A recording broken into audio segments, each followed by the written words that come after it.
नमस्कार दोस्तों, आपका स्वागत है हमारे YouTube चैनल पर। आज हम पढ़ेंगे मुंशी प्रेमचंद जी के उपन्यास गोदान के भाग 7 और 8 को। यदि आप इस उपन्यास को भाग 1 से देखना चाहते हैं तो डिस्क्रिप्शन में प्लेलिस्ट का लिंक दिया गया है, वहां से आप इस उपन्यास को शुरू से पढ़ सकते हैं। तो चलिए शुरू करते हैं।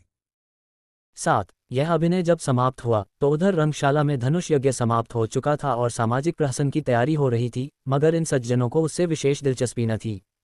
केवल मिस्टर मेहता देखने गए और आदि से अंत तक जमे रहे। उन्हें बड़ा मजा आ रहा था। बीच बीच में तालियां बजाते थे और फिर कहो का आग्रह करके अभिनेताओं को प्रोत्साहन भी देते जाते थे। राय साहब ने इस प्रहसन में एक मुकदमेबाज देहाती जमींदार का खाका उड़ाया था। कहने को तो प्रहसन था मगर करुणा से भरा हुआ। नायक का बात बात में कानून की धाराओं का उल्लेख करना, पत्नी पर केवल इसलिए मुकदमा दायर कर देना कि उसने भोजन तैयार करने में जरा सी देर कर दी, फिर वकीलों के नखरे और देहाती गवाहों की चालाकियां और जहां से पहले गवाही के लिए चटपट तैयार हो जाना, मगर इजलास पर तलबी के समय खूब मनावन कराना और नाना प्रकार के फरमाइशें करके उल्लू बनाना, ये सभी दृश्य देखकर लोग हंसी के मारे लौटे जाते थे। सबसे सुंदर वह दृश्य था जिसमें वकील गवाहों को उनके बयान रटा रहा था। गवाहों का बार बार भूले करना, वकील का बिगड़ना, फिर नायक का देहाती बोली में गवाहों को समझाना और अंत में इजलास पर गवाहों का बदल जाना ऐसा सजीव और सत्य था कि मिस्टर मेहता उछल पड़े और तमाशा समाप्त होने पर नायक को गले लगा लिया और सभी नटों को एक एक मेडल देने की घोषणा की। राय साहब के प्रति उनके मन में श्रद्धा के भाव जाग उठे। राय साहब स्टेज के पीछे ड्रामे का संचालन कर रहे थे। मेहता दौड़कर उनके गले लिपट गए और मुग्ध होकर बोले, आपकी दृष्टि इतनी पैनी है, इसका मुझे अनुमान न था। दूसरे दिन जलपान के बाद शिकार का प्रोग्राम था। वहीं किसी नदी के तट पर बाग में भोजन बने, खूब जल कतीड़ा की जाए और शाम को लोग घर आया देहाती जीवन का आनंद उठाया जाए। जिन मेहमानों को विशेष काम था वह तो विदा हो गए, केवल वे ही लोग बच रहे जिनकी राय साहब से घनिष्ठता थी। मिसेस खन्ना के सिर में दर्द था, न जा सकी, और संपादक जी इस मंडली से जले हुए थे और इनके विरुद्ध एक लेखमाला निकालकर इनकी खबर लेने के विचार में मग्न थे। सबके सब छटे हुए गुंडे हैं, हराम के पैसे उड़ाते हैं और मूंछों पर ताव देते हैं। दुनिया में क्या हो रहा है इन्हें क्या खबर, इनके पड़ोस में कौन मर रहा है इन्हें क्या परवाह, इन्हें तो अपने भोग विलास से काम है। यह मेहता जो फिलासफर बना फिरता है, उसे यही धुन है कि जीवन को संपूर्ण बनाओ। महीने में 1000 मार लेते हो, तुम्हें अख्तियार है, जीवन को संपूर्ण बनाओ या परिपूर्ण बनाओ। जिसको यह फिक्र दबाए डालती है कि लड़कों का ब्याह कैसे हो, या बीमार स्त्री के लिए वैद्य कैसे आया, या आपकी घर का किराया किसके घर से आएगा, वह अपना जीवन कैसे संपूर्ण बनाए। छूटे सांड बने दूसरों के खेत में मुंह मारते फिरते हो और समझते हो संसार में सब सुखी हैं। तुम्हारी आंखें तब खुलेंगी जब क्रांति होगी और तुमसे कहा जाएगा, बच्चा खेत में चलकर हल जोतो। तब देखें तुम्हारा जीवन कैसे संपूर्ण होता है। और वह जो है मालती, जो 72 घाटों का पानी पीकर भी मिस बनी फिरती है, शादी नहीं करेगी, इससे जीवन बंधन में पड़ जाता है और बंधन में जीवन का पूरा विकास नहीं होता। बस जीवन का पूरा विकास इसी में है कि दुनिया को लूटे जाओ और निर्द्वंद्व विलास किए जाओ। सारे बंधन तोड़ दो, धर्म और समाज को गोली मारो, जीवन के कर्तव्यों को पास न फटकने दो, बस तुम्हारा जीवन संपूर्ण हो गया। इससे ज्यादा आसान और क्या होगा। माँ बाप से नहीं पटती, उन्हें धता बताओ, शादी मत करो, ये बंधन है, बच्चे होंगे, यह मोहपाश है, मगर टैक्स क्यों देते हो। कानून भी तो बंधन है, उसे क्यों नहीं तोड़ते, उससे क्यों कन्नी काटते हो। जानते हो न कि कानून की जरा भी अवज्ञा की और बेड़ियां पड़ जाएंगी। बस वही बंधन तोड़ो जिसमें अपनी भोग लिप्सा में बाधा नहीं पड़ती। रस्सी को सांप बनाकर पीटो और 30 मारखा बनो। जीते सांप के पास जाओ ही क्यों, वह फूकार भी मारेगा तो लहरें आने लगेंगी। उसे आते देखो तो दुम दबाकर भागो। ये तुम्हारा संपूर्ण जीवन है। 8 बजे शिकार पार्टी चली। खन्ना ने कभी शिकार न खेला था, बंदूक की आवाज से कांपते थे, लेकिन मिस मालती जा रही थी, वह कैसे रुक सकते थे। मिस्टर तनखा को अभी तक इलेक्शन के विषय में बातचीत करने का अवसर न मिला था। शायद वहां वह अवसर मिल जाए। राय साहब अपने इस इलाके में बहुत दिनों से नहीं गए थे। वहां का रंग ढंग देखना चाहते थे। कभी कभी इलाके में आने जाने से आदमियों से एक संबंध भी हो जाता है और रोब भी रहता है। कारकुन और प्यादे भी सचेत रहते हैं। मिर्जा खुर्शीद को जीवन के नए अनुभव प्राप्त करने का शौक था, विशेषकर ऐसे जिनमें कुछ साहस दिखाना पड़े। मिस मालती अकेले कैसे रहती, उन्हें तो रसिकों का जमघट चाहिए। केवल मिस्टर मेहता शिकार खेलने के सच्चे उत्साह से जा रहे थे। राय साहब की इच्छा तो थी कि भोजन की सामग्री, रसोइया, कहार, खिदमतगार सब साथ चलें, लेकिन मिस्टर मेहता ने उसका विरोध किया। खन्ना ने कहा, आखिर वहां भोजन करेंगे या भूखों मरेंगे। मेहता ने जवाब दिया, भोजन क्यों न करेंगे, लेकिन आज हम लोग खुद अपना सारा काम करेंगे। देखना तो चाहिए कि नौकरों के बगैर हम जिंदा रह सकते हैं या नहीं। मिस मालती पकाएंगी और हम लोग खाएंगे। देहातों में हांडियां और पत्तल मिल ही जाते हैं और ईंधन की कोई कमी नहीं। शिकार हम करेंगे ही। मालती ने गिला किया, क्षमा कीजिए, आपने रात मेरी कलाई इतने जोर से पकड़ी कि अभी तक दर्द हो रहा है। काम तो हम लोग करेंगे, आप केवल बताती जाएगा। उद्धरण। मिर्जा खुर्शीद बोले, अजी आप लोग तमाशा देखते रहिएगा, मैं सारा इंतजाम कर दूंगा। बात ही कौन सी है, जंगल में हांडी और बर्तन ढूंढना हिमाकत है। हिरन का शिकार कीजिए, भूनिए, खाए और वहीं दरख्त के साए में खर्राटे लीजिए। यही प्रस्ताव स्वीकृति हुआ। 2 मोटरें चलीं, एक मिस मालती ड्राइव कर रही थी, दूसरी खुद राय साहब। कोई 20-25 मील पर पहाड़ी प्रांत शुरू हो गया। दोनों तरफ ऊंची पर्वतमाला दौड़ी चली आ रही थी। सड़क भी पेंचदार होती जाती थी। कुछ दूर की चढ़ाई के बाद एकाएक ढाल आ गया और मोटर नीचे की ओर चली। दूर से नदी का पाट नजर आया। किसी रोगी की भांति दुर्बल निस्पंद कगार पर एक घने वटवृक्ष की छांव में कारें रोक दी गईं और लोग उतरे। ये सलाह हुई कि 2-2 की टोली बने और शिकार खेलकर 12 बजे तक यहाँ आ जाए। मिस मालती मेहता के साथ चलने को तैयार हो गईं। खन्ना मन में ऐंठ कर रह गए। जिस विचार से आए थे उसमें जैसे पंचर हो गया। अगर जानते मालती दगा देगी तो घर लौट जाते, लेकिन राय साहब का साथ उतना रोचक न होते हुए भी बुरा न था। उनसे बहुत सी मुआमले की बात करनी थी। खुर्शीद और तनखा बच रहो। उनकी टोली बनी बनाई थी।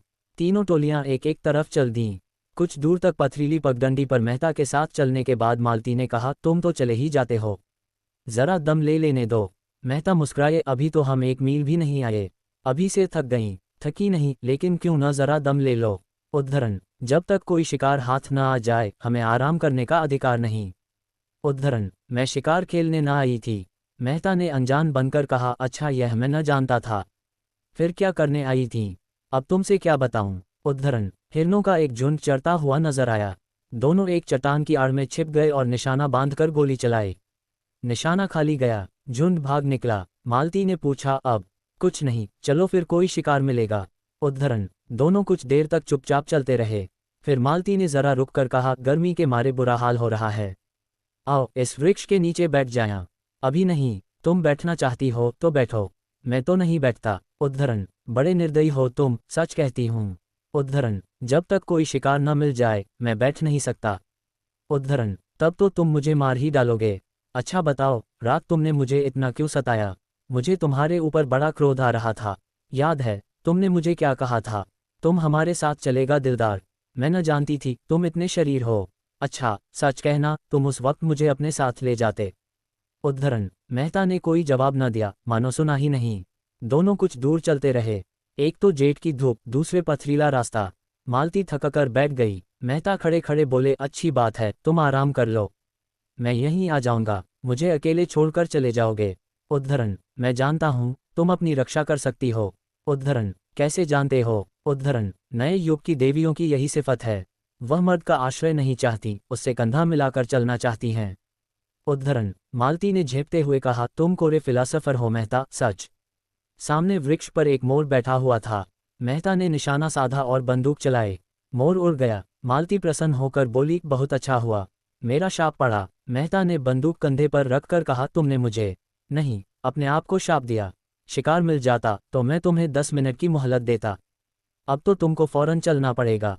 मालती उठकर मेहता का हाथ पकड़ती हुई बोली, फिलासफरों के शायद हृदय नहीं होता। तुमने अच्छा किया विवाह नहीं किया, उस गरीब को मार ही डालते, मगर मैं यूं न छोड़ूंगी। तुम मुझे छोड़कर नहीं जा सकते। मेहता ने एक झटके से हाथ छुड़ा लिया और आगे बढ़े। मालती सजल नेत्र होकर बोली, मैं कहती हूँ मत जाओ, नहीं मैं इसी चट्टान पर सिर पटक दूंगी। मेहता ने तेजी से कदम बढ़ाए। मालती उन्हें देखती रही। जब वह 20 कदम निकल गए तो झुंझला कर उठी और उनके पीछे दौड़ी। अकेले विश्राम करने में कोई आनंद न था।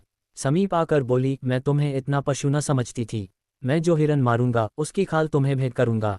उद्धरण। खाल जाए भाड़ में, मैं अब तुमसे बात न करूंगी। उद्धरण। कहीं हम लोगों के हाथ कुछ न लगा और दूसरों ने अच्छे शिकार मारे तो मुझे बड़ी झेप होगी। उद्धरण। एक चौड़ा नाला मुंह फैलाए बीच में खड़ा था। बीच की चट्टानें उसके दांतों से लगती थीं। धार में इतना वेग था कि लहरें उछली पड़ती थीं। सूर्य मध्याह्न पर आ पहुंचा था और उसकी प्यासी किरणें जल में क्रीड़ा कर रही थीं। मालती ने प्रसन्न होकर कहा, अब तो लौटना पड़ा। क्यों? उस पार चलेंगे, यहीं तो शिकार मिलेंगे। उद्धरण। धारा में कितना वेग है, मैं तो बह जाऊंगी। उद्धरण। अच्छी बात है, तुम यहीं बैठो, मैं जाता हूँ। उद्धरण। हाँ आप जाए, मुझे अपनी जान से बैर नहीं है। उद्धरण, मेहता ने पानी में कदम रखा और पांव साधते हुए चले। ज्यों-ज्यों आगे जाते थे, पानी गहरा होता जाता था, यहाँ तक कि छाती तक आ गया। मालती अधीर हो उठी, शंका से मन चंचल हो उठा। ऐसी विकलता तो उसे कभी न होती थी। ऊंचे स्वर में बोली, पानी गहरा है, ठहर जाओ, मैं भी आती हूँ। नहीं नहीं, तुम फिसल जाओगी, धार तेज है। उद्धरण, कोई हर्ज नहीं, मैं आ रही हूँ, आगे न बढ़ना, खबरदार। उद्धरण, मालती साड़ी ऊपर चढ़ाकर नाले में बैठी, मगर 10 हाथ आते आते पानी उसकी कमर तक आ गया। मेहता घबराए, दोनों हाथ से उसे लौट जाने को कहते हुए बोले, तुम यहाँ मत आओ मालती, यहाँ तुम्हारी गर्दन तक पानी है। मालती ने एक कदम और आगे बढ़कर कहा, होने दो, तुम्हारी यही इच्छा है कि मैं मर जाऊं तो तुम्हारे पास ही मरूंगी। मालती पेट तक पानी में थी, धार इतनी तेज थी कि मालूम होता था कदमों खड़ा। मेहता लौट पड़े और मालती को एक हाथ से पकड़ लिया। मालती ने नशीली आंखों में रोष भरकर कहा, मैंने तुम्हारे जैसे बेदर्द आदमी कभी न देखा था, बिल्कुल पत्थर हो। खैर, आज सता लो, जितना सताते बने मैं भी कभी समझूंगी। मालती के पांव उखड़ते हुए मालूम हुए, वह बंदूक संभालती हुई उनसे चिमट गई। मेहता ने आश्वासन देते हुए कहा, तुम यहाँ खड़ी नहीं रह सकती, मैं तुम्हें अपने कंधे पर बिठाए लेता हूँ। मालती ने भरीकुटी टेढ़ी करके कहा, तो उस पार जाना क्या इतना ज़रूरी है? मेहता ने कुछ उत्तर न दिया। बंदूक कनपटी से कंधे पर दबा ली और मालती को दोनों हाथों से उठाकर कंधे पर बैठा लिया। मालती अपनी पुलक को छिपाती हुई बोली, अगर कोई देख ले, भय तो लगता है। उद्धरण, 2 पग के बाद उसने करुण स्वर में कहा, अच्छा बताओ, मैं यहीं पानी में डूब जाऊं तो तुम्हें रंज हो या न हो? मैं तो समझती हूँ तुम्हें बिल्कुल रंज न होगा। मेहता ने आहत स्वर से कहा, तुम समझती हो मैं आदमी नहीं हूँ?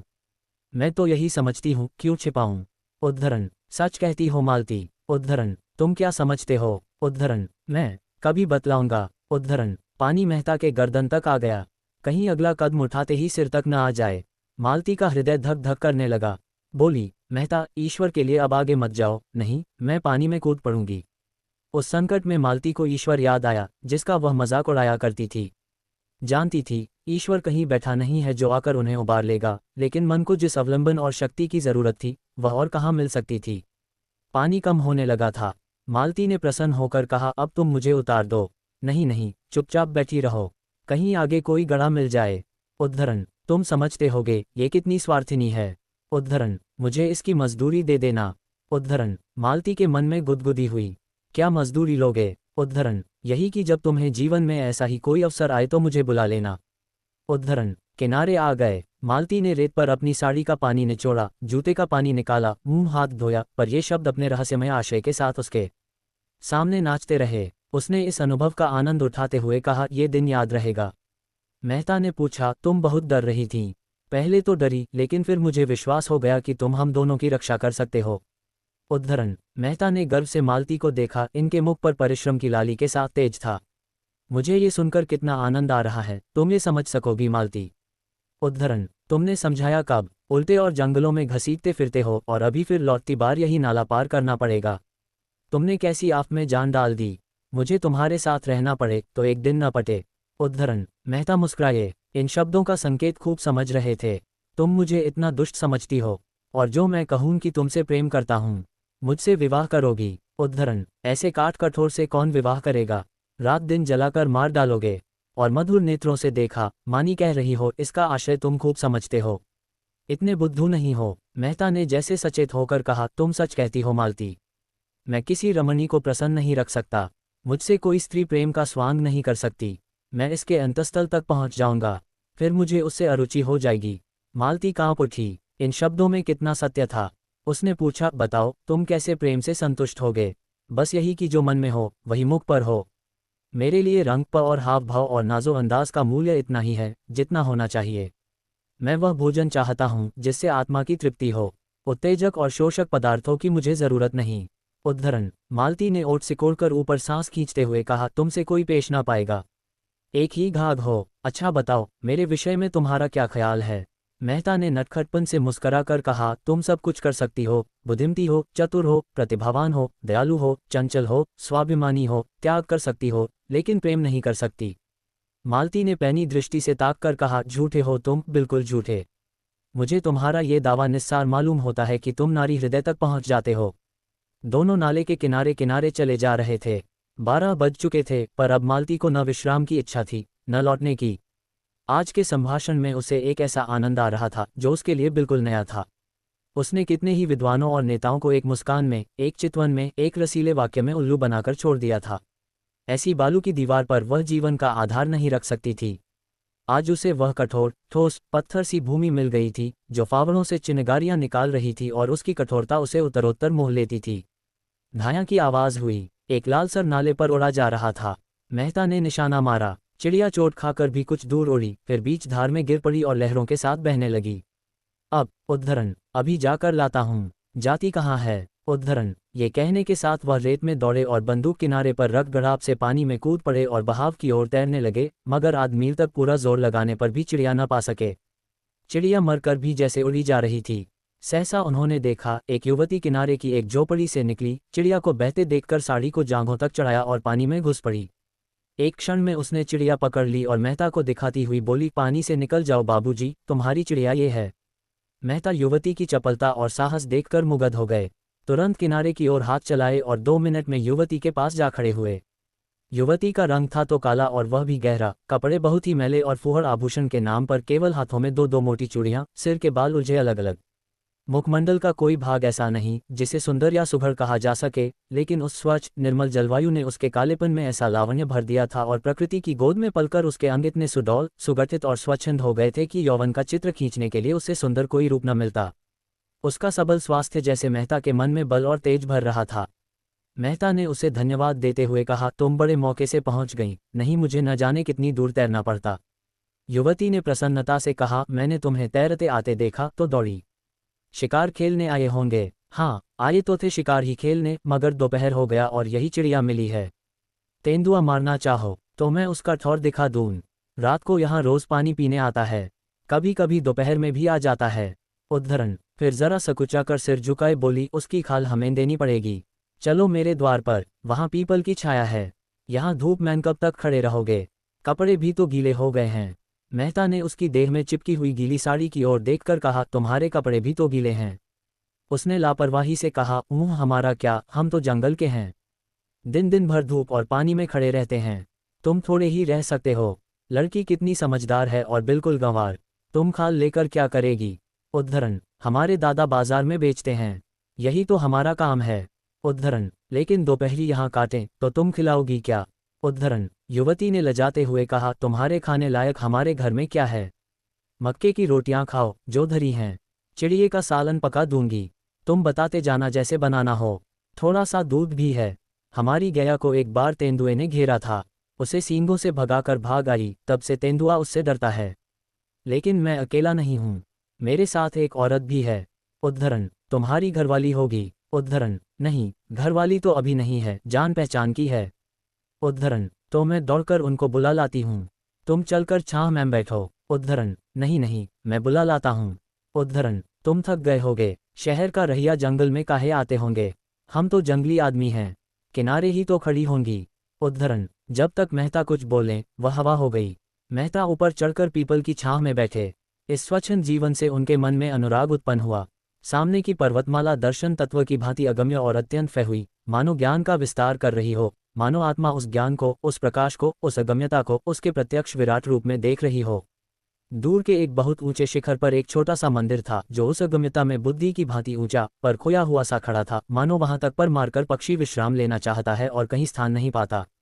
मेहता इन्हीं विचारों में डूबे हुए थे कि युवती मिस मालती को साथ लिए आ पहुंची। एक वन पुष्प की भांति धूप में खिली हुई, दूसरी गमले के फूल की भांति धूप में मुरझाए और निजीदमव। मालती ने बेदिली के साथ कहा, पीपल की छांव बहुत अच्छी लग रही है क्या? और यहाँ भूख के मारे प्राण निकले जा रहे हैं।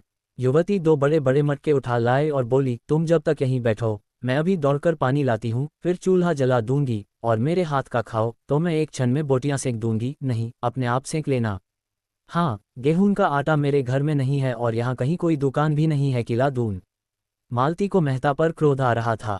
बोली, तुम यहाँ क्यों आकर पड़ रहे? मेहता ने चिढ़ाते हुए कहा, एक दिन जरा इस जीवन का आनंद भी तो उठाओ। देखो, मक्के की रोटियों में कितना स्वाद है। मुझसे मक्के की रोटियां खाई ही न जाएंगी और किसी तरह निगल भी जाऊं तो हजम न होंगी। तुम्हारे साथ आकर मैं बहुत पछता रही हूँ। रास्ते भर दौड़ा के मार डाला और अब यहाँ लाकर पटक दिया। मेहता ने कपड़े उतार दिए थे और केवल एक नीला जांघिया पहने बैठे हुए थे। युवती को मटके ले जाते देखा तो उसके हाथ से मटके छीन लिए और कुएं पर पानी भरने चले। दर्शन के गहरे अध्ययन में भी उन्होंने अपने स्वास्थ्य की रक्षा की थी और दोनों मटके लेकर चलते हुए उनकी मांसल भुजाएं और चौड़ी छाती और मछलीदार जांघें किसी यूनानी प्रतिमा के सुगठित अंगों की भांति उनके पुरुषार्थ का परिचय दे रही थीं। युवती उन्हें पानी खींचते हुए अनुराग भरी आंखों से देख रही थी। वह अब उसकी दया के पात्र नहीं, श्रद्धा के पात्र हो गए थे। कुआं बहुत गहरा था, कोई 60 हाथ, मटके भारी थे और मेहता कसरत का अभ्यास करते रहने पर भी एक मटका खींचते खींचते शिथिल हो गए। युवती ने दौड़कर उनके हाथ से रस्सी छीन ली और बोली, तुमसे न खींचेगा, तुम जाकर खाट पर बैठो, मैं खींचे लेती हूँ। मेहता अपने पुरुषत्व का यह अपमान न सह सके। रस्सी उसके हाथ से फिर ले ली और जोर मारकर एक क्षण में दूसरा मटका भी खींच लिया और दोनों हाथों में दोनों मटके लिए आकर झोंपड़ी के द्वार पर खड़े हो गए। युवती ने चटपट आग जलाई, लालसर के पंख झुलस डाले, छुरे से उसकी बोटियां बनाई और चूल्हे में नाग जलाकर मांस चढ़ा दिया और चूल्हे के दूसरे अले पर कढ़ाई में दूध उबालने लगी और मालती भौहें चढ़ाए खाट पर खिन मन पड़ी इस तरह ये दृश्य देख रही थी मानो उसके ऑपरेशन की तैयारी हो रही हो। मेहता झोपड़ी के द्वार पर खड़े होकर युवती के गह कौशल को अनुरक्त नेत्रों से देखते हुए बोले, मुझे भी तो कोई काम बताओ, मैं क्या करूं। युवती ने मीठी झिड़की के साथ कहा, तुम्हें कुछ नहीं करना है, जाकर बाई के पास बैठो, बेचारी बहुत भूखी है। दूध गर्म हुआ जाता है, उसे पिला देना। उसने एक घड़े से आटा निकाला और गूंदने लगी। मेहता उसके अंगों का विलास देखते रहे। युवती भी रह रहकर उन्हें नखियों से देखकर अपना काम करने लगती थी। मालती ने पुकारा, तुम वहां क्या खड़े हो, मेरे सिर मैंजोर का ददद्म हो रहा है, आधा सिर ऐसा फटा पड़ता है जैसे गिर जाएगा। मेहता ने आकर कहा, मालूम होता है धूप लग गई है। मैं क्या जानती थी तुम मुझे मार डालने के लिए यहाँ ला रहे हो। उद्धरण, तुम्हारे साथ कोई दवा भी तो नहीं है। उद्धरण, क्या मैं किसी मरीज को देखने आ रही थी जो दवा लेकर चलती। मेरा एक दवाओं का बक्स है, वह सेमरी में है। उफ, सिर फटा जाता है। उद्धरण, मेहता ने उसके सिर की ओर जमीन पर बैठकर धीरे धीरे उसका सिर सहलाना शुरू किया। मालती ने आंखें बंद कर लीं। युवती हाथों में आटा भरे, सिर के बाल बिखेरे, आंखें धुएं से लाल और सजल, सारी देह पसीने में तर, जिससे उसका उभरा हुआ वक्ष साफ झलक रहा था, आकर खड़ी हो गई और मालती को आंखें बंद किए पड़ी देखकर बोली, बाई को क्या हो गया है। मेहता बोले, सिर में बड़ा दर्द है।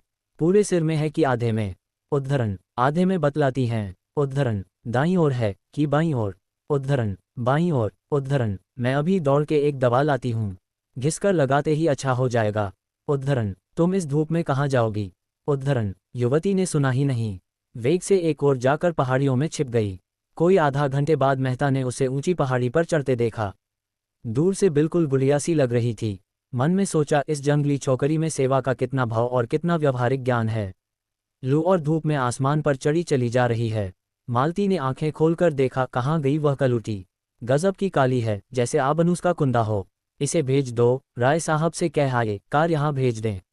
इस तपिश में मेरा दम निकल जाएगा। कोई दवा लेने गई है, कहती है, उससे आधा सीसी का दर्द बहुत जल्द आराम हो जाता है।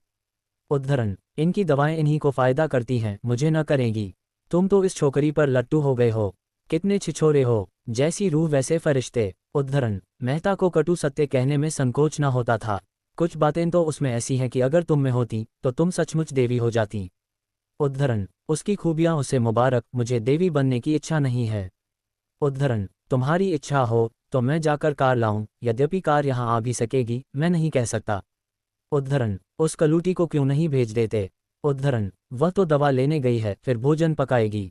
उद्धरण, तो आज आप उसके मेहमान हैं, शायद रात को भी यहीं रहने का विचार होगा, रात को शिकार भी तो अच्छा मिलते हैं। उद्धरण, मेहता ने इस आक्षेप से चिढ़कर कहा, इस युवती के प्रति मेरे मन में जो प्रेम और श्रद्धा है वह ऐसी है कि अगर मैं उसकी ओर वासना से देखूं तो आंखें फूट जाएं। मैं अपने किसी घनिष्ठ मित्र के लिए भी इस धूप और लू में उस ऊंची पहाड़ी पर न जाता। और हम केवल घड़ी भर के मेहमान हैं, ये वह जानती है। वह किसी गरीब औरत के लिए भी इसी तत्परता से दौड़ जाएगी। मैं विश्व बंधुत्व और विश्व प्रेम पर केवल लेख लिख सकता हूँ, केवल भाषण दे सकता हूँ, वह उस प्रेम और त्याग का व्यवहार कर सकती है। कहने से करना कहीं कठिन है, इसे तुम भी जानती हो। मालती ने उपहास भाव से कहा, बस बस, वह देवी है। मैं मान गई, उसके वक्ष में उभार है, नितंबों में भारीपन है, देवी होने के लिए और क्या चाहिए। मेहता तिलमिला उठे, तुरंत उठे और कपड़े पहने जो सूख गए थे, बंदूक उठाए और चलने को तैयार हुए। मालती ने फुकार मारी, तुम नहीं जा सकते मुझे अकेली छोड़कर। तब कौन जाएगा। उद्धरण, वही तुम्हारी देवी। उद्धरण, मेहता हतबुद्धि से खड़े थे। नारी पुरुष पर कितनी आसानी से विजय पा सकती है, इसका आज उन्हें जीवन में पहला अनुभव हुआ। वह दौड़ी हांफती चली आ रही थी।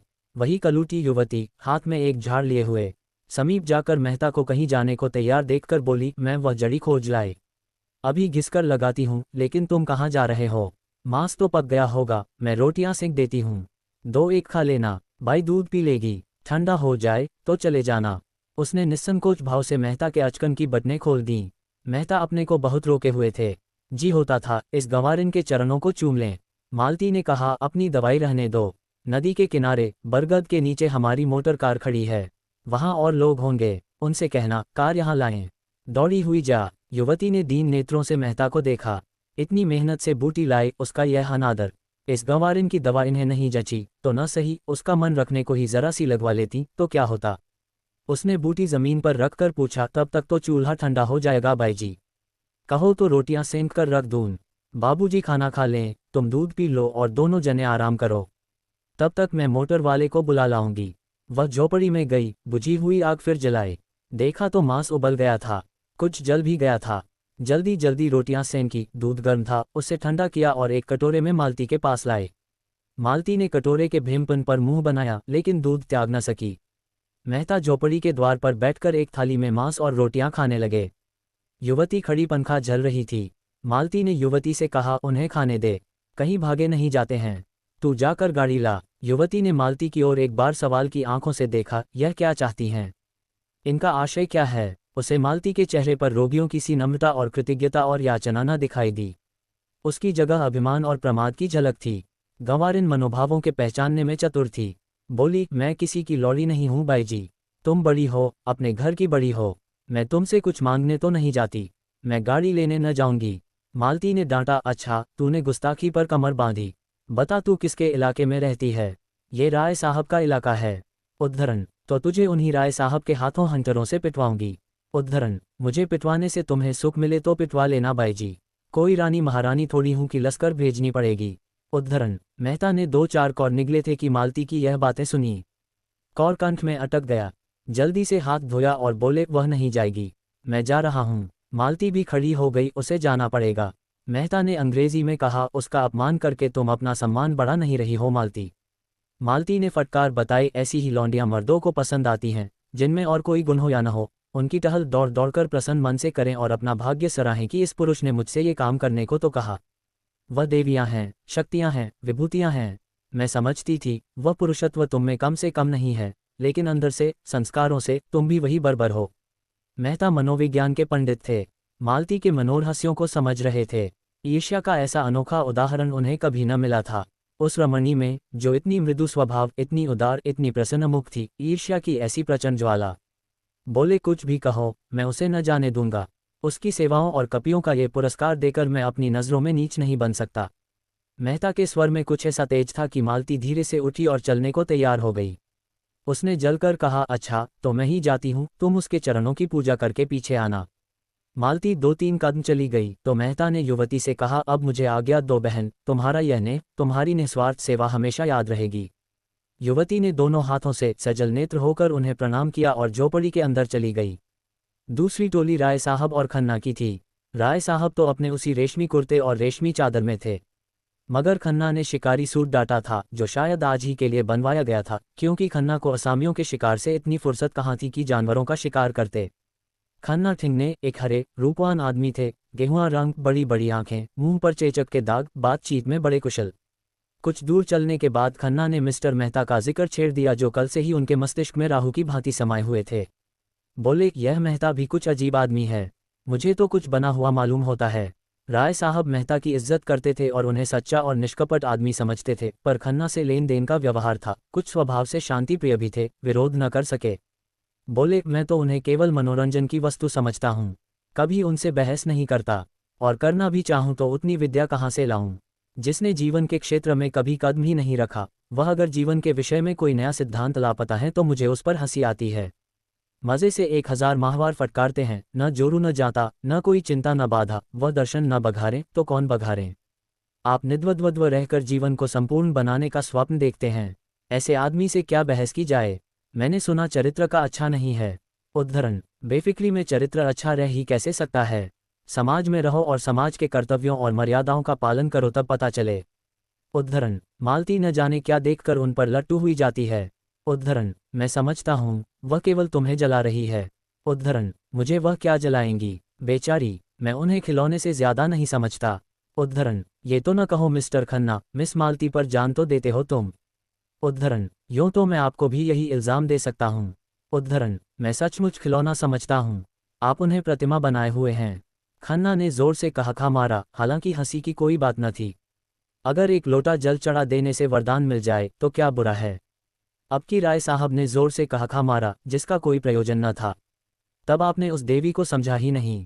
आप जितनी ही उसकी पूजा करेंगे उतना ही वह आपसे दूर भागेगी। जितना ही दूर भागिएगा उतना ही आपकी ओर दौड़ेगी।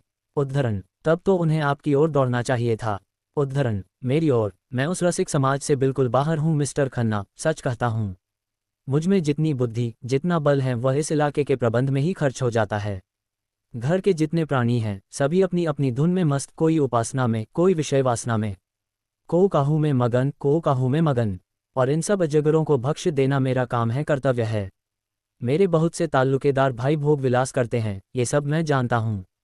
मगर वह लोग घर फूंक कर तमाशा देखते हैं। कर्ज का बोझ सिर पर लदा जा रहा है, रोज डिग्रियां हो रही हैं। जिससे लेते हैं उसे देना नहीं जानते, चारों तरफ बदनाम। मैं तो ऐसी जिंदगी से मर जाना अच्छा समझता हूँ। मालूम नहीं किस संस्कार से मेरी आत्मा में जरा सी जान बाकी रह गई, जो मुझे देश और समाज के बंधन में बांधे हुए है। सत्याग्रह आंदोलन छिड़ा, मेरे सारे भाई शराब कबाब में मस्त थे। मैं अपने को न रोक सका, जेल गया और लाखों रुपए की जेरबारी उठाई और अभी तक उसका तावान दे रहा हूँ। मुझे उसका पछतावा नहीं है, बिल्कुल नहीं, मुझे उसका गर्व है। मैं उस आदमी को आदमी नहीं समझता जो देश और समाज की भलाई के लिए उद्योग न करे और बलिदान न करे। मुझे क्या अच्छा लगता है कि निर्जीव किसानों का रक्त चूसूं और अपने परिवार वालों की वासनाओं की तृप्ति के साधन जुटाऊं, मगर करूं क्या। जिस व्यवस्था में पला और जिया उससे घृणा होने पर भी उसका मोह त्याग नहीं सकता और उसी चरखे में रात दिन पड़ा रहता हूं कि किसी तरह इज्जत आबरू बची रहे और आत्मा की हत्या न होने पाए। ऐसा आदमी मिस मालती क्या किसी भी मिस के पीछे नहीं पड़ सकता, और पड़े तो उसका सर्वनाश ही समझिए।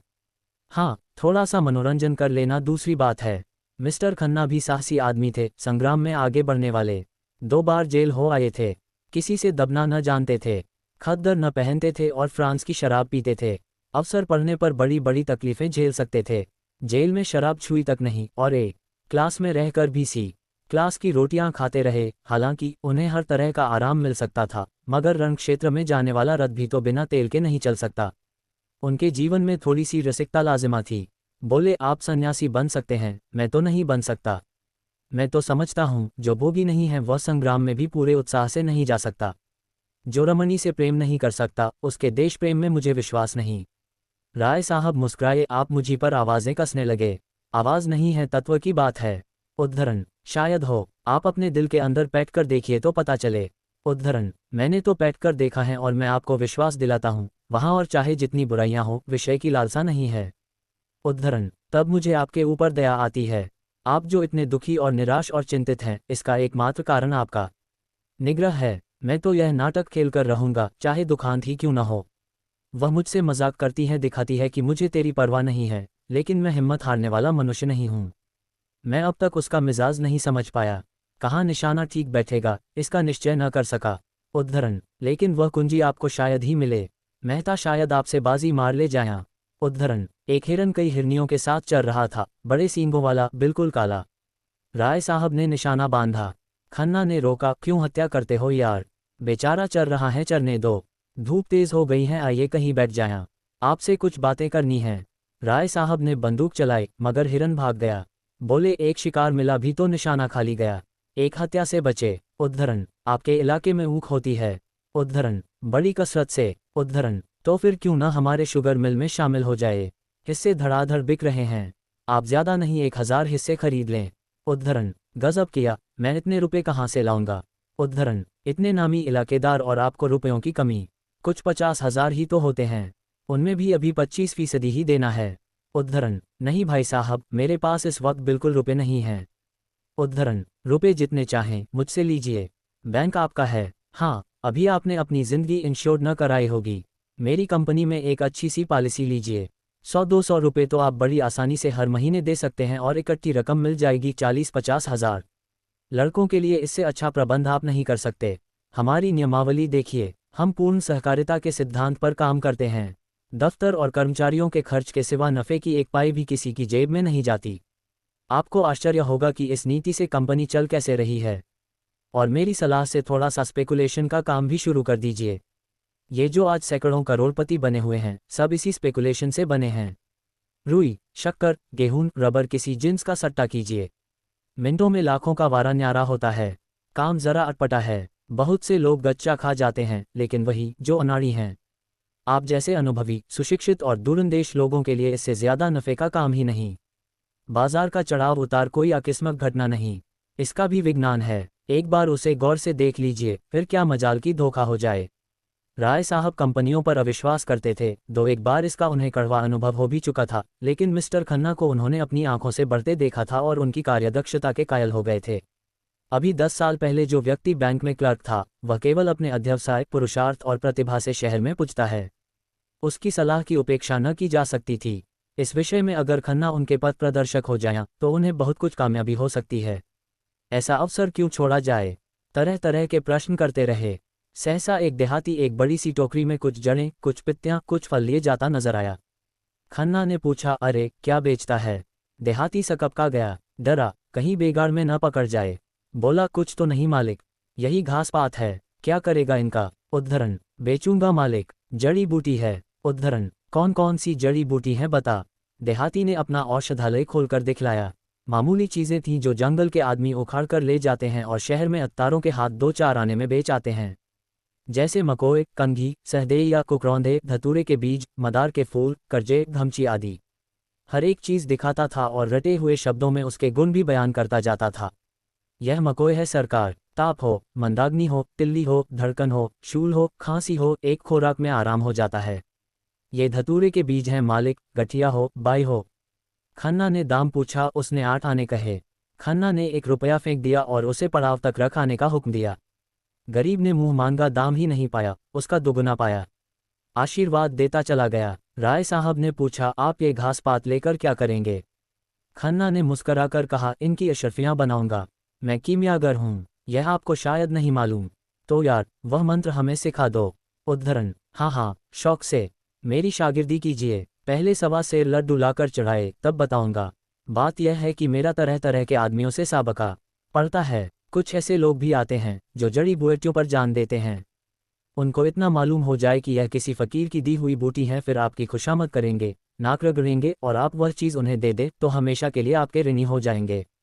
1 रुपये में अगर 10-20 बुद्धुओं पर एहसान का नम्र कसा जा सके तो क्या बुरा है? जरा से एहसान से बड़े बड़े काम निकल जाते हैं। राय साहब ने कुतूहल से पूछा, मगर इन बूटियों के गुण आपको याद कैसे रहेंगे? खन्ना ने कहा, मारा आप भी राय साहब, बड़े मज़े की बातें करते हैं। जिस बूटी में जो गुण चाहे बता दीजिए, वह आपकी लियाकत पर मुनहसर है।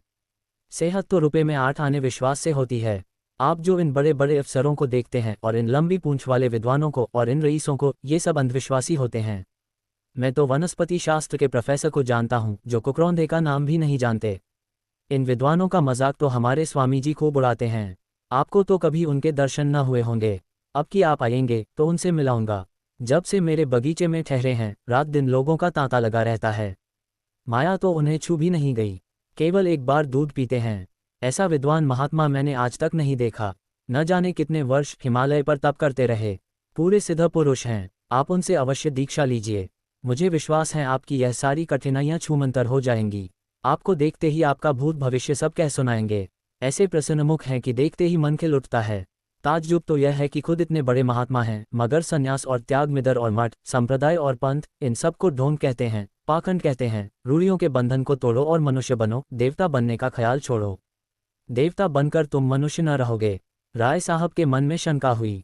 महात्माओं में उन्हें भी वह विश्वास था जो प्रभुता वालों में आमतौर पर होता है।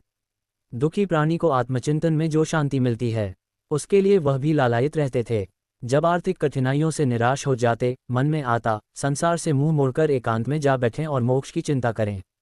संसार के बंधनों को वह भी साधारण मनुष्यों की भांति आत्मोन्नति के मार्ग की बाधाएं समझते थे और इनसे दूर हो जाना ही उनके जीवन का भी आदर्श था। लेकिन संन्यास और त्याग के बिना बंधनों को तोड़ने का और क्या उपाय है? लेकिन जब वह संन्यास को ढोंग कहते हैं तो खुद क्यों संन्यास लिया है? उद्धरण, उन्होंने संन्यास कब लिया है साहब? वह तो कहते हैं आदमी को अंत तक काम करते रहना चाहिए। विचार स्वातंत्र्य उनके उपदेशों का तत्व है। उद्धरण, मेरी समझ में कुछ नहीं आ रहा है। विचार स्वातंत्र्य का आशय क्या है? उद्धरण, समझ में तो मेरे भी कुछ नहीं आता, अब की आइए तो उनसे बातें हों। वह प्रेम को जीवन का सत्य कहते हैं और इसकी ऐसी सुंदर व्याख्या करते हैं कि मन मुग्ध हो जाता है। उद्धरण, मिस मालती को उनसे मिलाया या नहीं? उद्धरण, आप भी दिल लगी करते हैं। मालती को भला इनसे क्या मिलता? वाक्य पूरा न हुआ था कि वह सामने झाड़ी में सरसराहट की आवाज़ सुनकर चौंक पड़े और प्राण रक्षा की प्रेरणा से राय साहब के पीछे आ गए। झाड़ी में से एक तेंदुआ निकला और मंद गति से सामने की ओर चला। राय साहब ने बंदूक उठाई और निशाना बांधना चाहते थे कि खन्ना ने कहा, यह क्या करते हैं आप? ख्वाहमख्वाह उसे छेड़ रहे हैं। कहीं लौट पड़े तो? लौट क्या पड़ेगा, वहीं देर हो जाएगा। उद्धरण, तो मुझे उस टीले पर चढ़ जाने दीजिए, मैं शिकार का ऐसा शौकीन नहीं हूँ। उद्धरण, तब क्या शिकार खेलने चले थे? उद्धरण, शामत और क्या। राय साहब ने बंदूक नीचे कर ली।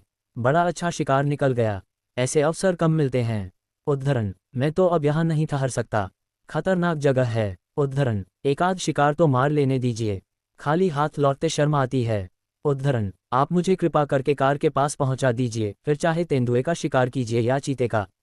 उद्धरण, आप बड़े डरपोक हैं मिस्टर खन्ना, सच। उद्धरण, व्यर्थ में अपनी जान खतरे में डालना बहादुरी नहीं है। उद्धरण, अच्छा तो आप खुशी से लौट सकते हैं। उद्धरण, अकेला? उद्धरण, रास्ता बिल्कुल साफ है। उद्धरण, जी नहीं, आपको मेरे साथ चलना पड़ेगा। उद्धरण, राय साहब ने बहुत समझाया मगर खन्ना ने एक न मानी। मारे भय के उनका चेहरा पीला पड़ गया था। उस वक्त अगर झाड़ी में से एक गिलहरी भी निकल आती तो वह चीख मारकर गिर पड़ते। बोटी बोटी कांप रही थी, पसीने से तर हो गए थे। राय साहब को लाचार होकर उनके साथ लौटना पड़ा। जब दोनों आदमी बड़ी दूर निकल आए तो खन्ना के होश ठिकाने आए। बोले, खतरे से नहीं डरता, लेकिन खतरे के मुंह में उंगली डालना हिमाकत है। अजी जाओ भी, जरा सा तेंदुआ देख लिया तो जान निकल गई। उद्धरण, मैं शिकार खेलना उस जमाने का संस्कार समझता हूँ जब आदमी पशु था। तब से संस्कृति बहुत आगे बढ़ गई है। उद्धरण, मैं मिस मालती से आपकी कलई खोलूंगा। उद्धरण, मैं अहिंसावादी होना लज्जा की बात नहीं समझता। उद्धरण, अच्छा तो यह आपका अहिंसावाद था, शाबाश। उद्धरण, खन्ना ने गर्व से कहा, जी हाँ, यह मेरा अहिंसावाद था। आप बुद्ध और शंकर के नाम पर गर्व करते हैं और पशुओं की हत्या करते हैं, लज्जा आपको आनी चाहिए, न कि मुझे। कुछ दूर दोनों फिर चुपचाप चलते रहे। तब खन्ना बोले, तो आप कब तक आएंगे? मैं चाहता हूँ आप पॉलिसी का फॉर्म आज ही भर दें और शक्कर के हिस्सों का भी। मेरे पास दोनों फॉर्म भी मौजूद हैं। राय साहब ने चिंतित स्वर में कहा, जरा सोच लेने दीजिए। इसमें सोचने की जरूरत नहीं। उद्धरण, तीसरी टोली मिर्जा खुर्शेद और मिस्टर तनखा की थी। मिर्जा खुर्शेद के लिए भूत और भविष्य सादे कागज की भांति था। वह वर्तमान में रहते थे, न भूत का पछतावा था न भविष्य की चिंता। जो कुछ सामने आ जाता था उसमें जी जान से लग जाते थे। मित्रों की मंडली में वह विनोद के पुतले थे। काउंसिल में उनसे ज्यादा उत्साही मेंबर कोई न था। जिस प्रश्न के पीछे पड़ जाते मिनिस्टरों को रुला देते। किसी के साथ रियायत करना नहीं जानते थे। बीच बीच में परिहास भी करते जाते थे। उनके लिए आज जीवन था, कल का पता नहीं। गुस्सेवर भी ऐसे थे कि ताल ठोंक कर सामने आ जाते थे। नम्रता के सामने दंडवत करते थे, लेकिन जहां किसी ने शान दिखाए और यह हाथ धोकर उसके पीछे पड़े। न अपना लेना याद रखते थे न दूसरों का देना। शौक था शायरी का और शराब का। औरत केवल मनोरंजन की वस्तु थी। बहुत दिन हुए हृदय का दिवाला निकाल चुके थे। मिस्टर तनखा दांव पेंच के आदमी थे। सौदा पटाने में, मुआमला सुझाने में, अड़ंगा लगाने में, बालू से तेल निकालने में, गला दबाने में, दुम झाड़कर निकल जाने में बड़े सिद्धहस्त। कहिए रेत में नाव चला दें, पत्थर पर दूब उगा दें। ताल्लुकेदारों को महाजनों से कर्ज दिलाना, नई कंपनियां खोलना, चुनाव के अवसर पर उम्मीदवार खड़े करना, यही उनका व्यवसाय था। खासकर चुनाव के समय उनकी तकदीर चमकती थी। किसी पूरे उम्मीदवार को खड़ा करते, दिलोजान से उसका काम करते और 10-20 हज़ार बना लेते। जब कांग्रेस का जोर था कांग्रेस के उम्मीदवारों के सहायक थे। जब सांप्रदायिक दल का जोर हुआ तो हिंदू सभा की ओर से काम करने लगे, मगर इस उलटफेर के समर्थन के लिए उनके पास ऐसी दलीलें थीं कि कोई उंगली न दिखा सकता था। शहर के सभी रईस, सभी हुकाम, सभी अमीरों से उनका याराना था। दिल में चाहे लोग उनकी नीति पसंद न करें, पर वह स्वभाव के इतने नम्र थे कि कोई मुंह पर कुछ न कह सकता था। मिर्जा खुर्शीद ने रूमाल से माथे का पसीना पोंछकर कहा, आज तो शिकार खेलने के लायक दिन नहीं है। आज तो कोई मुशायरा होना चाहिए था। वकील ने समर्थन किया, जी हाँ, वहीं बाग में बड़ी बहार रहेगी। थोड़ी देर के बाद मिस्टर तनखा ने मामले की बात छेड़ी। अब की चुनाव में बड़े बड़े गुल खिलेंगे, आपके लिए भी मुश्किल है। उद्धरण, मिर्जा विरक्त मन से बोले, अब की मैं खड़ा ही न हूँगा। तनखा ने पूछा, क्यों? मुफ्त की बकबक कौन करे? फायदा ही क्या? मुझे अब इस डेमोक्रेसी में भक्ति नहीं रही। जरा सा काम और महीनों की बहस। हाँ, जनता की आंखों में धूल झोंकने के लिए अच्छा स्वांग है। इससे तो कहीं अच्छा है कि एक गवर्नर रहे, चाहे वह हिंदुस्तानी हो या अंग्रेज, इससे बहस नहीं। एक इंजन जिस गाड़ी को बड़े मज़े से हज़ारों मील खींच ले जा सकता है, उसे 10,000 आदमी मिलकर भी उतनी तेज़ी से नहीं खींच सकते। मैं तो ये सारा तमाशा देखकर काउंसिल से बेजार हो गया हूँ। मेरा बस चले तो काउंसिल में आग लगा दूं। जिसे हम डेमोक्रेसी कहते हैं, वह व्यवहार में बड़े बड़े व्यापारियों और जमींदारों का राज्य है और कुछ नहीं। चुनाव में वही बाजी ले जाता है जिसके पास रुपए हैं। रुपए के जोर से उसके लिए सभी सुविधाएं तैयार हो जाती हैं। बड़े बड़े पंडित, बड़े बड़े मौलवी, बड़े बड़े लिखने और बोलने वाले, जो अपनी जबान और कलम से पब्लिक को जिस तरफ चाहे फेर दें, सभी सोने के देवता के पैरों पर माथा रगड़ते हैं। मैंने तो इरादा कर लिया है, अब इलेक्शन के पास न जाऊंगा। मेरा प्रोपेगेंडा अब डेमोक्रेसी के खिलाफ होगा। उद्धरण: मिर्जा साहब ने कुरान की आयतों से सिद्ध किया कि पुराने ज़माने के बादशाहों के आदर्श कितने ऊंचे थे। आज तो हम उसकी तरफ ताक भी नहीं सकते। हमारी आंखों में चकाचौंध आ जाएगी। बादशाह को खजाने की एक कौड़ी भी निजी खर्च में लाने का अधिकार न था। वह किताबें नकल करके, कपड़े सीकर, लड़कों को पढ़ाकर अपना गुजर करता था। मिर्जा ने आदर्श महीपों की एक लंबी सूची गिना दी। कहाँ तो वह प्रजा को पालने वाला बादशाह, और कहाँ आजकल के मंत्री और मिनिस्टर। 5, 6, 7, 8 हज़ार माहवार मिलना चाहिए। ये लूट है या डेमोक्रेसी? हिरनों का एक झुंड चरता हुआ नजर आया। मिर्जा के मुख पर शिकार का जोश चमक उठा। बंदूक संभाली और निशाना मारा। एक काला सा हिरन गिर पड़ा। वह मारा। इस उन्मत्त ध्वनि के साथ मिर्जा भी बेतहाशा दौड़े, बिल्कुल बच्चों की तरह उछलते कूदते, तालियां बजाते। समीप ही एक वृक्ष पर एक आदमी लकड़ियां काट रहा था। वह भी चटपट वृक्ष से उतरकर मिर्जाजी के साथ दौड़ा। हिरन की गर्दन में गोली लगी थी, उसके पैरों में कंपन हो रहा था और आंखें पथरा गई थीं। लकड़हारे ने हिरन को करुण नेत्रों से देखकर कहा, अच्छा पट्टा था, मन भर से कम न होगा। हुक्म हो तो मैं उठाकर पहुंचा दूं। मिर्जा कुछ बोले नहीं। हिरन की टंगी हुई, दीन वेदना से भरी आंखें देख रहे थे। अभी 1 मिनट पहले इसमें जीवन था। जरा सा पत्ता भी खड़कता तो कान खड़े करके चौकड़ियां भरता हुआ निकल भागता। अपने मित्रों और बाल बच्चों के साथ ईश्वर की उगाई हुई घास खा रहा था, मगर अब निस्पंद पड़ा है। उसकी खाल उधेड़ लो, उसकी बोटियां कर डालो, उसका कीमा बना डालो, उसे खबर न होगी।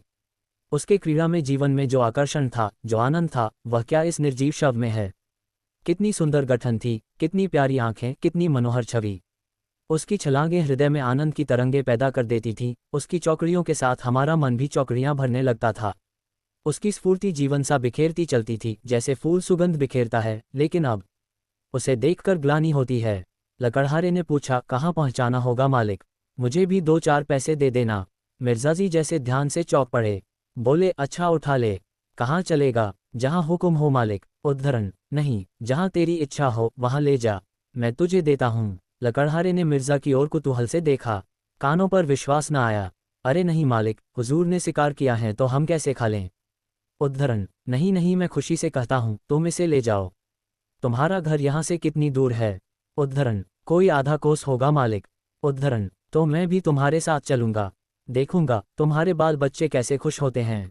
उद्धरण: ऐसे तो मैं न ले जाऊंगा सरकार, आप इतनी दूर से आए, इस कड़ी धूप में शिकार किया, मैं कैसे उठा ले जाऊं? उठा उठा, देर न कर, मुझे मालूम हो गया तू भला आदमी है। लकड़हारे ने डरते डरते और रह रहकर मिर्जाजी के मुख की ओर सशंक नेत्रों से देखते हुए कि कहीं बिगड़ न जाया, हिरन को उठाया। सहसा उसने हिरन को छोड़ दिया और खड़ा होकर बोला, मैं समझ गया मालिक, हजूर ने इसकी हलाली नहीं की। मिर्जाजी ने हंसकर कहा, बस बस, तूने खूब समझा, अब उठा ले और घर चल। मिर्जाजी धर्म के इतने पाबंद न थे। 10 साल से उन्होंने नमाज ना पढ़ी थी। 2 महीने में एक दिन व्रत रख लेते थे, बिल्कुल निराहार, निर्जल। मगर लकड़हारे को इस ख्याल से जो संतोष हुआ था कि हिरन अब इन लोगों के लिए अखाद्य हो गया है, उसे फीका न करना चाहते थे। लकड़हारे ने हल्के मन से हिरन को गर्दन पर रख लिया और घर की ओर चला। तनखा अभी तक तटस्थ से वहीं पेड़ के नीचे खड़े थे। धूप में हिरन के पास जाने का कष्ट क्यों उठाते?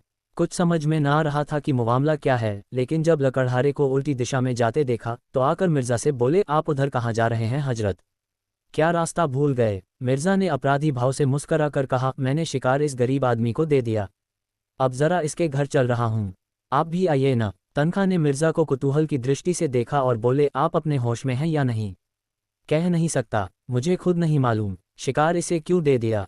इसीलिए कि उसे पाकर इसे जितनी खुशी होगी, मुझे या आपको न होगी।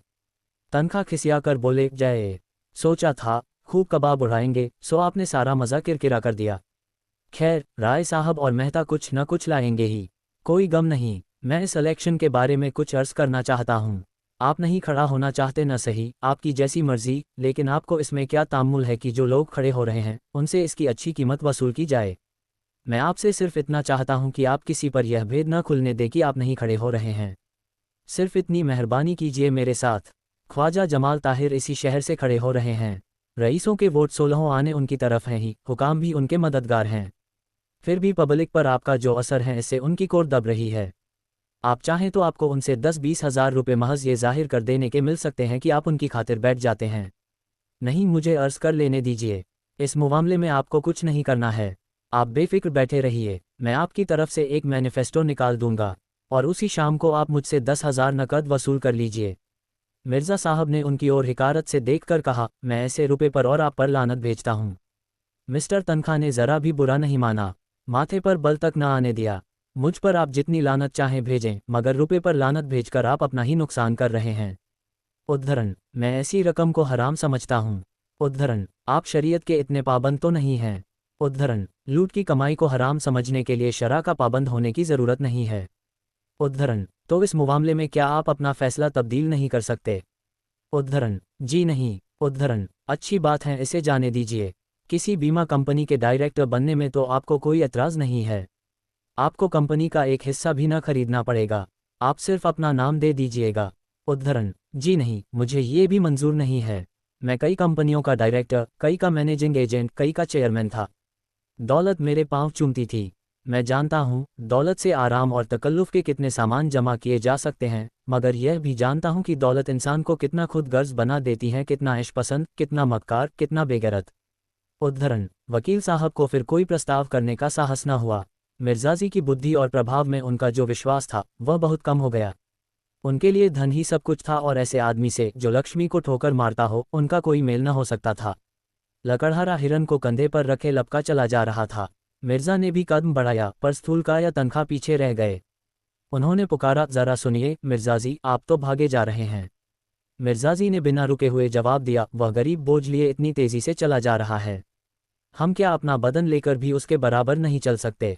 लकड़हारे ने हिरन को एक ठूंठ पर उतार कर रख दिया था और दम लेने लगा था। मिर्ज़ा साहब ने आकर पूछा, थक गए? क्यों? लकड़हारे ने सकुचाते हुए कहा, बहुत भारी है सरकार। तो लाओ, कुछ दूर मैं ले चलूं। उद्धरण, लकड़हारा हंसा। मिर्ज़ा डील डौल में उससे कहीं ऊंचे और मोटे ताज़े थे, फिर भी वह दुबला पतला आदमी उनकी इस बात पर हंसा। मिर्ज़ाजी पर जैसे चाबुक पड़ गया। तुम हंसे क्यों? क्या तुम समझते हो मैं इसे नहीं उठा सकता? उद्धरण, लकड़हारे ने मानो क्षमा मांगी, सरकार आप लोग बड़े आदमी हैं, बोझ उठाना तो हम जैसे मजूरों ही का काम है। मैं तुम्हारा दुगुना जो हूँ।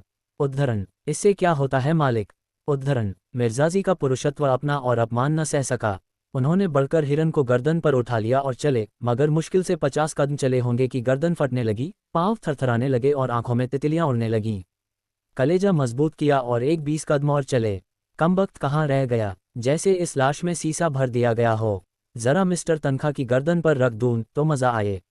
मशक की तरह जो फूले चलते हैं, ज़रा उसका मज़ा भी देखें, लेकिन बोझा उतारें कैसे? दोनों अपने दिल में कहेंगे, बड़ी जवामदी दिखाने चले थे। 50 कदम में ची बोल गए। लकड़हारे ने चुटकी ली, कहो मालिक, कैसे रंग ढंग हैं? बहुत हल्का है न? मिर्ज़ाजी को बोझ कुछ हल्का मालूम होने लगा। बोले, उतनी दूर तो ले ही जाऊंगा जितनी दूर तुम लाए हो। कई दिन गर्दन दुखेगी मालिक। उद्धरण, तुम क्या समझते हो मैं यूं ही फूला हुआ हूँ? उद्धरण, नहीं मालिक, अब तो ऐसा नहीं समझता। मुदा आप हैरान न हो, वह चट्टान है, उस पर उतार दीजिए। उद्धरण, मैं अभी इसे इतनी ही दूर और ले जा सकता हूँ। उद्धरण, मगर यह अच्छा तो नहीं लगता कि मैं ठाला चलूं और आप लदे रहें। उद्धरण, मिर्ज़ा साहब ने चट्टान पर हिरन को उतार कर रख दिया। वकील साहब भी आ पहुँचे। मिर्ज़ा ने दाना फेंका, अब आपको भी कुछ दूर ले चलना पड़ेगा जनाब। वकील साहब की नज़रों में अब मिर्ज़ाजी का कोई महत्व न था। बोले, मुआफ़ कीजिए, मुझे अपनी पहलवानी का दावा नहीं है, बहुत भारी नहीं है सच। उद्धरण, अजी रहने भी दीजिए। उद्धरण, आप अगर इसे 100 कदम ले चलें तो मैं वादा करता हूँ आप मेरे सामने जो तजवीज़ रखेंगे उसे मंजूर कर लूँगा। उद्धरण, मैं इन चकमों में नहीं आता। उद्धरण, मैं चकमा नहीं दे रहा हूँ वल्लाह, आप जिस हल्के से कहेंगे खड़ा हो जाऊँगा, जब हुक्म देंगे बैठ जाऊँगा।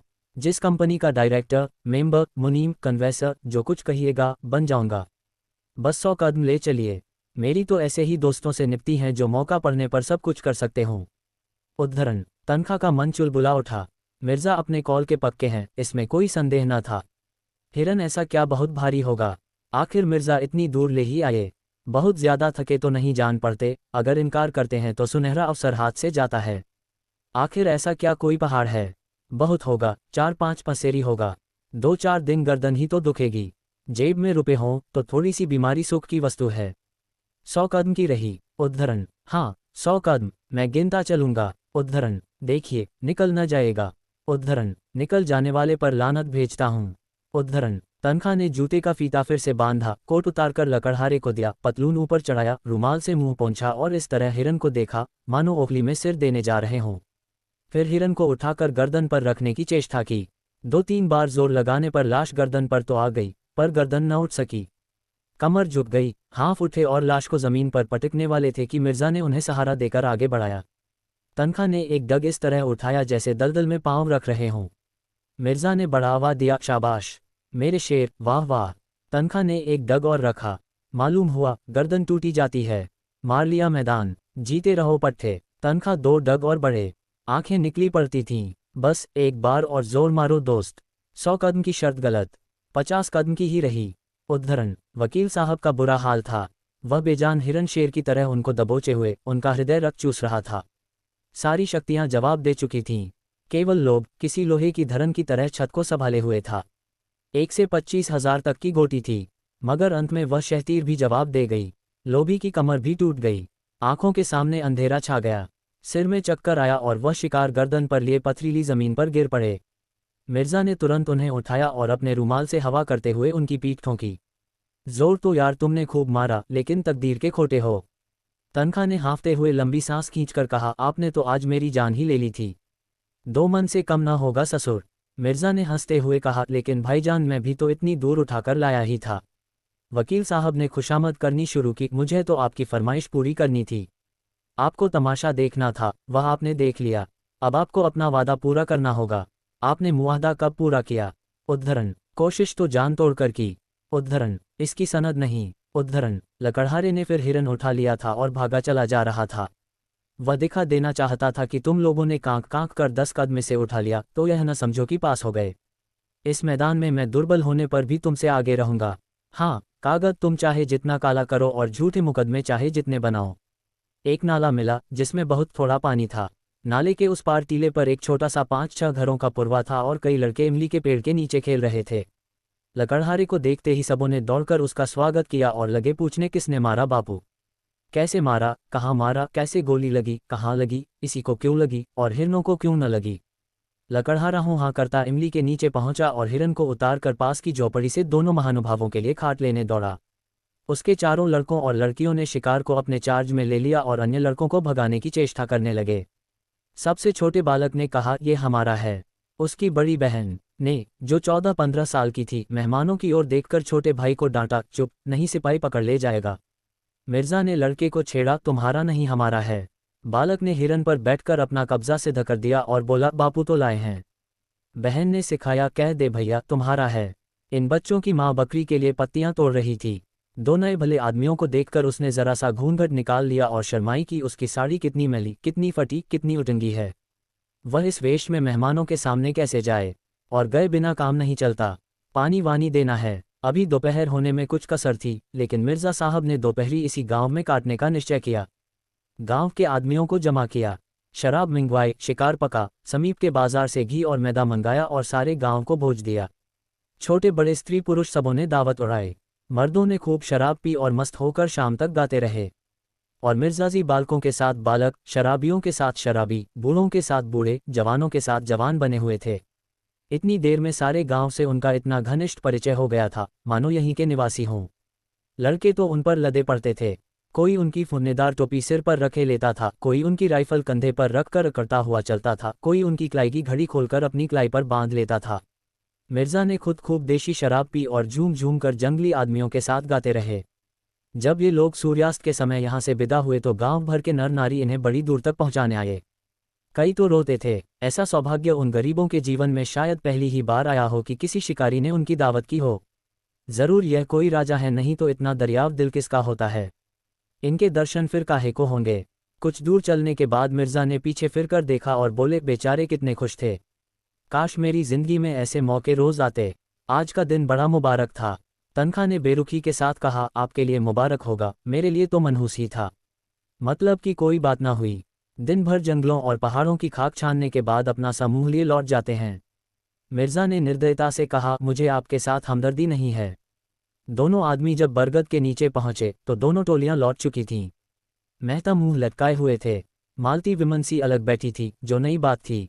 राय साहब और खन्ना दोनों भूखे रह गए थे और किसी के मुंह से बात न निकलती थी। वकील साहब इसलिए दुखी थे कि मिर्जा ने उनके साथ बेवफाई की। अकेले मिर्जा साहब प्रसन्न थे और वह प्रसन्नता अलौकिक थी। 8 जब से होरी के घर में गाय आ गई है, घर की श्री ही कुछ और हो गई है। धनिया का घमंड तो उसके संभाल से बाहर हो जाता है। जब देखो गाय की चर्चा। भूसा छिज गया था, ऊख में थोड़ी सी चरी बो दी गई थी, उसी की कुट्टी काटकर जानवरों को खिलाना पड़ता था। आंखें आकाश की ओर लगी रहती थीं कि कब पानी बरसे और घास निकले। आधा आषाढ़ बीत गया और वर्षा न हुई। सहसा एक दिन बादल उठे और आषाढ़ का पहला दौनगड़ा गिरा। किसान खरीफ बोने के लिए हल्ले लेकर निकले कि राय साहब के कारकुन ने कहला भेजा, जब तक बाकी न चुक जाएगी किसी को खेत में हल न ले जाने दिया जाएगा। किसानों पर जैसे वज्रापात हो गया। और कभी तो इतनी कड़ाई न होती थी, अब की यह कैसा हुक्म। कोई गांव छोड़कर भागा थोड़ा ही जाता है, अगर खेती में हल न चले तो रुपए कहाँ से आ जाएंगे। निकालेंगे तो खेत ही से। सब मिलकर कारकुन के पास जाकर रोए। कारकुन का नाम था पंडित नोखेराम। आदमी बुरे न थे, मगर मालिक का हुक्म था, उसे कैसे टालें। अभी उस दिन राय साहब ने होरी से कैसी दया और धर्म की बातें की थीं और आज आसामियों पर यह जुल्म। होरी मालिक के पास जाने को तैयार हुआ, लेकिन फिर सोचा, उन्होंने कारकुन को एक बार जो हुक्म दे दिया उसे क्यों टालने लगे। वह अगुवा बनकर क्यों बुरा बने। जब और कोई कुछ नहीं बोलता तो यही आग में क्यों कूदे। जो सबके सिर पड़ेगी वह भी झेल लेगा। किसानों में खलबली मची हुई थी। सभी गांव के महाजनों के पास रुपए के लिए दौड़े। गांव में मंगरू शाह की आजकल चढ़ी हुई थी। इस साल सन में उसे अच्छा फायदा हुआ था। गेहूं और अलसी में भी उसने कुछ कम नहीं कमाया था। पंडित दातादीन और दुलारी सहुआइन भी लेन देन करती थीं। सबसे बड़े महाजन थे झिंगुरी सिंह। वह शहर के एक बड़े महाजन के एजेंट थे। उनके नीचे कई आदमी और थे जो आसपास के देहातों में घूम घूम कर लेन देन करते थे। इनके उपरांत और भी कई छोटे मोटे महाजन थे जो 2 आने रुपये ब्याज पर बिना लिखा पढ़ी के रुपए देते थे। गांव वालों को लेन देन का कुछ ऐसा शौक था कि जिसके पास 10-20 रुपये जमा हो जाते वही महाजन बन बैठता था। एक समय होरी ने भी महाजनी की थी। उसी का ये प्रभाव था कि लोग अभी तक यही समझते थे कि होरी के पास दबे हुए रुपए हैं। आखिर वह धन गया कहाँ। बंटवारे में निकला नहीं। होरी ने कोई तीर्थ व्रत भोज किया नहीं, गया तो कहाँ गया।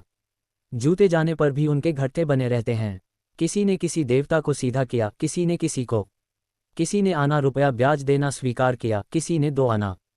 होरी में आत्मसम्मान का सर्वथा लोप न हुआ था। जिन लोगों के रुपए उस पर बाकी थे उनके पास कौन मुंह लेकर जाए। झिंगुरी सिंह के सिवा उसे और कोई न सूझा। वह पक्का कागज लिखाते थे, नजराना अलग लेते थे, दस्तूरी अलग, स्टाम्प की लिखाई अलग। उस पर 1 साल का ब्याज पेशगी काटकर रुपया देते थे। 25 रुपये का कागज लिखा तो मुश्किल से 17 रुपये हाथ लगते थे, मगर इस गाढ़े समय में और क्या किया जाए। राय साहब की जबरदस्ती है, नहीं इस समय किसी के सामने क्यों हाथ फैलाना पड़ता। झिंगुरी सिंह बैठे दातून कर रहे थे। नाटे मोटे खलवौट काले लंबी नाक और बड़ी बड़ी मूंछों वाले आदमी थे, बिल्कुल विदूषक जैसे। और थे भी बड़े हंसोड़। इस गांव को अपनी ससुराल बनाकर मदों से साले या ससुर और औरतों से साली या सलहज का नाता जोड़ लिया था। रास्ते में लड़के उन्हें चिढ़ाते, पंडित जी पाल लगी। और झिंगुरी सिंह उन्हें चटपट आशीर्वाद देते, तुम्हारी आंखें फूटे, घुटना टूटे, मिर्गी आए, घर में आग लग जाए आदि। लड़के इस आशीर्वाद से कभी न अघाते थे, मगर लेन देन में बड़े कठोर थे। सूद की एक पाई न छोड़ते थे और वादे पर बिना रुपए लिए द्वार से न टलते थे। होरी ने सलाम करके अपनी विपत्ति कथा सुनाई। झिंगुरी सिंह ने मुस्कराकर कहा, वह सब पुराना रुपया क्या कर डाला। पुराने रुपए होते ठाकुर तो महाजनी से अपना गला न छुड़ा लेता कि सूद भरते किसी को अच्छा लगता है। उद्धरण, गड़े रुपए न निकले चाहे सूद कितना ही देना पड़े, तुम लोगों की यही नीति है। उद्धरण, कहाँ के गड़े रुपए बाबू साहब, खाने को तो होता नहीं। लड़का जवान हो गया, ब्याह का कहीं ठिकाना नहीं। बड़ी लड़की भी ब्याहने जोग हो गई। रुपए होते तो किस दिन के लिए गाड़ रखते। उद्धरण, झिंगुरी सिंह ने जब से उसके द्वार पर गाय देखी थी, उस पर दांत लगाए हुए गाय का डील डौल और गठन कह रहा था कि उसमें 5 सेर से कम दूध नहीं है। मन में सोच लिया था होरी को किसी अरदब में डालकर गाय को उड़ा लेना चाहिए। आज वह अवसर आ गया। बोले, अच्छा भाई, तुम्हारे पास कुछ नहीं है, अब राजी हुए। जितने रुपए चाहो ले जाओ, लेकिन तुम्हारे भले के लिए कहते हैं, कुछ गहने गांठे हों तो गिरो रखकर रुपए ले लो। स्टाम लिखोगे तो सूद बढ़ेगा और झमेले में पड़ जाओगे। होरी ने कसम खाई कि घर में गहने के नाम कच्चा सूद भी नहीं है। धनिया के हाथों में कड़े हैं, वह भी गिलट के। झिंगुरी सिंह ने सहानुभूति का रंग मुंह पर पोतकर कहा, तो एक बात करो, यह नई गाय जो लाए हो इसे हमारे हाथ बेच दो। सूद स्टाम सब झगड़ों से बच जाओ, 4 आदमी जो दाम कहें वह हमसे ले लो। हम जानते हैं तुम उसे अपने शौक से लाए हो और बेचना नहीं चाहते, लेकिन ये संकट तो टालना ही पड़ेगा। होरी पहले तो इस प्रस्ताव पर हंसा, उस पर शांत मन से विचार भी न करना चाहता था, लेकिन ठाकुर ने ऊंच नीच सुझाया, महाजनी के हथकंडों का ऐसा भीषण रूप दिखाया कि उसके मन में भी यह बात बैठ गई। ठाकुर ठीक ही तो कहते हैं, जब हाथ में रुपए आ जाया गाय ले लेना।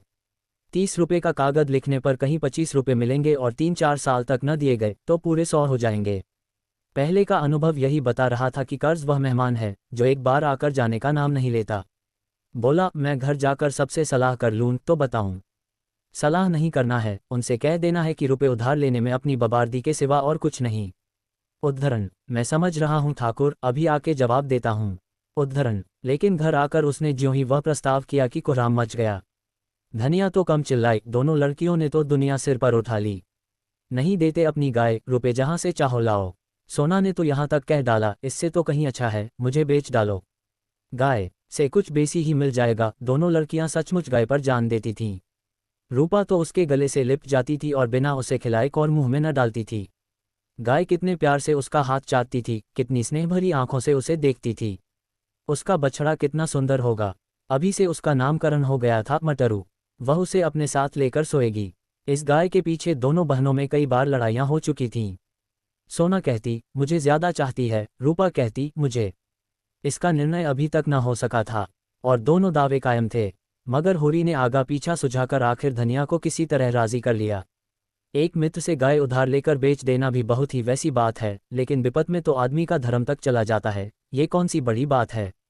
ऐसा न हो तो लोग विपत से इतना डरें क्यों। गोबर ने भी विशेष आपत्ति न की, वह आजकल दूसरी ही धुन में मस्त था। ये तय किया गया कि जब दोनों लड़कियां रात को सो जाएं तो गाय झिंगुरी सिंह के पास पहुंचा दी जाए। दिन किसी तरह कट गया। सांझ हुई, दोनों लड़कियां 8 बजते बजते खा पी कर सो गईं। गोबर इस करुण दृश्य से भागकर कहीं चला गया था। वह गाय को जाते कैसे देख सकेगा, अपने आंसुओं को कैसे रोक सकेगा। होरी भी ऊपर ही से कठोर बना हुआ था, मन उसका चंचल था। ऐसा कोई माई का लाल नहीं जो इस वक्त उसे 25 रुपए उधार दे दे, चाहे फिर 50 रुपए ही ले ले। वह गाय के सामने जाकर खड़ा हुआ तो उसे ऐसा जान पड़ा कि उसकी काली काली सजीव आंखों में आंसू भरे हुए हैं और वह कह रही है, क्या 4 दिन में ही तुम्हारा मन मुझसे भर गया। तुमने तो वचन दिया था कि जीते जी इसे न बेचूंगा, यही वचन था तुम्हारा। मैंने तो तुमसे कभी किसी बात का गिला नहीं किया, जो कुछ रूखा सूखा तुमने दिया वही खाकर संतुष्ट हो गई। बोलो, धनिया ने कहा। लड़कियां तो सो गईं, अब इसे ले क्यों नहीं जाते। जब बेचना ही है तो अभी बेच दो। होरी ने कांपते हुए स्वर में कहा, मेरा तो हाथ नहीं उठता धनिया। उसका मुंह नहीं देखती, रहने दो, रुपए सूद पर ले लूंगा। भगवान ने चाहा तो सब अदा हो जाएंगे, 300-400 होते ही क्या हैं, एक बार ऊख लग जाए। धनिया ने गर्व भरे प्रेम से उसकी ओर देखा, और क्या, इतनी तपस्या के बाद तो घर में गऊ आई, उसे भी बेच दो। ले लो कल रुपए, जैसे और सब चुकाए जाएंगे वैसे इसे भी चुका देंगे। भीतर बड़ी उमस हो रही थी, हवा बंद थी, एक पत्ती न हिलती थी। बादल छाए हुए थे पर वर्षा के लक्षण न थे। होरी ने गाय को बाहर बांध दिया। धनिया ने टोका भी, कहाँ लिए जाते हो, पर होरी ने सुना नहीं। बोला, बाहर हवा में बांधे देता हूँ, आराम से रहेगी, उसके भी तो जान है। गाय बांधकर वह अपने मंझले भाई शोभा को देखने गया। शोभा को इधर कई महीने से दमे का आर्जा हो गया था। दवा दारू की जुगत नहीं, खाने पीने का प्रबंध नहीं और काम करना पड़ता था जी तोड़कर, इसलिए उसकी दशा दिन दिन बिगड़ती जाती थी। शोभा सहनशील आदमी था, लड़ाई झगड़े से कोसों भागने वाला, किसी से मतलब नहीं, अपने काम से काम। होरी उसे चाहता था और वह भी होरी का अदब करता था। दोनों में रुपए पैसे की बातें होने लगीं। राय साहब का यह नया फरमान आलोचनाओं का केंद्र बना हुआ था। कोई 11 बजते बजते होरी लौटा और भीतर जा रहा था कि उसे भास हुआ जैसे गाय के पास कोई आदमी खड़ा है। पूछा, कौन खड़ा है वहां। हीरा बोला, मैं हूं दादा, तुम्हारे कोड़े में आग लेने आया था। हीरा उसके कोड़े में आग लेने आया है, इस जरा सी बात में होरी को भाई की आत्मीयता का परिचय मिला। गांव में और भी तो कोड़े हैं, कहीं से आग मिल सकती थी। हीरा उसके कोड़े में आग ले रहा है तो अपना ही समझ कर तो सारा गांव इस कोड़े में आग लेने आता था। गांव से सबसे संपन्न यही कोड़ा था, मगर हीरा का आना दूसरी बात थी। और उस दिन की लड़ाई के बाद हीरा के मन में कपट नहीं रहता। गुस्सैल है लेकिन दिल का साफ। उसने स्नेह भरे स्वर में पूछा, तमाकू है कि लादून? नहीं, तमाकू तो है दादा। शोभा तो आज बहुत बेहाल है। उद्धरण, कोई दवाई नहीं खाता तो क्या किया जाए? उसके लेखे तो सारे वैद्य, डॉक्टर, हकीम अनाड़ी हैं। भगवान के पास जितनी अक्ल थी वह उसके और उसकी घरवाली के हिस्से पड़ गई। उद्धरण, होरी ने चिंता से कहा, यही तो बुराई है उसमें, अपने सामने किसी को गिनता ही नहीं।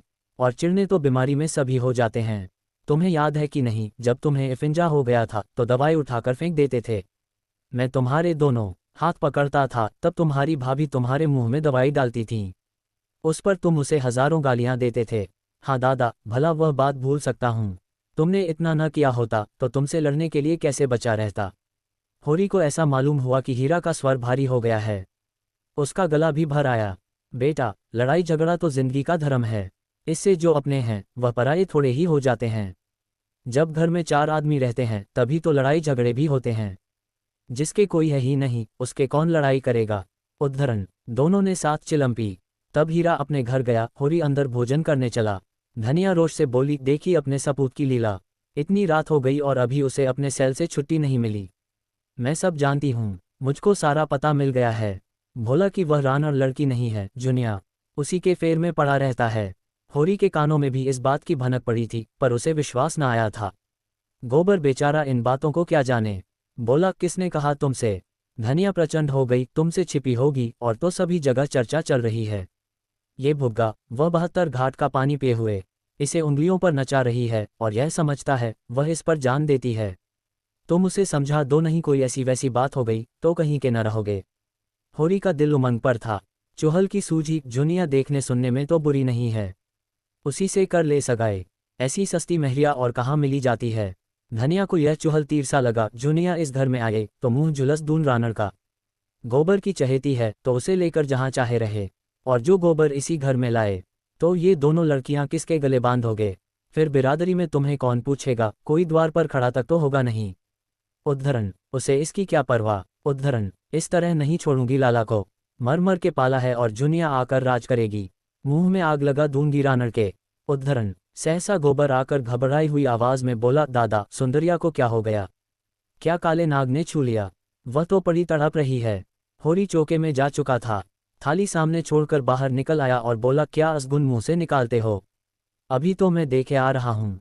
लेटी थी। तीनों बाहर गए। चिराग लेकर देखा, सुंदरिया के मुंह से फिचकुर निकल रहा था। आंखें पथरा गई थीं, पेट फूल गया था और चारों पांव फैल गए थे। धनिया सिर पीटने लगी। होरी पंडित दातादीन के पास दौड़ा। गांव में पशु चिकित्सक के वही आचार्य थे। पंडित जी सोने जा रहे थे। दौड़े हुए आए। दम के दम में सारा गांव जमा हो गया। गाय को किसी ने कुछ खिला दिया। लक्षण स्पष्ट थे, साफ विष दिया गया है। लेकिन गांव में कौन ऐसा मुद्दई है जिसने विष दिया हो? ऐसी वारदात तो इस गांव में कभी हुई नहीं। लेकिन बाहर का कौन आदमी गांव में आया?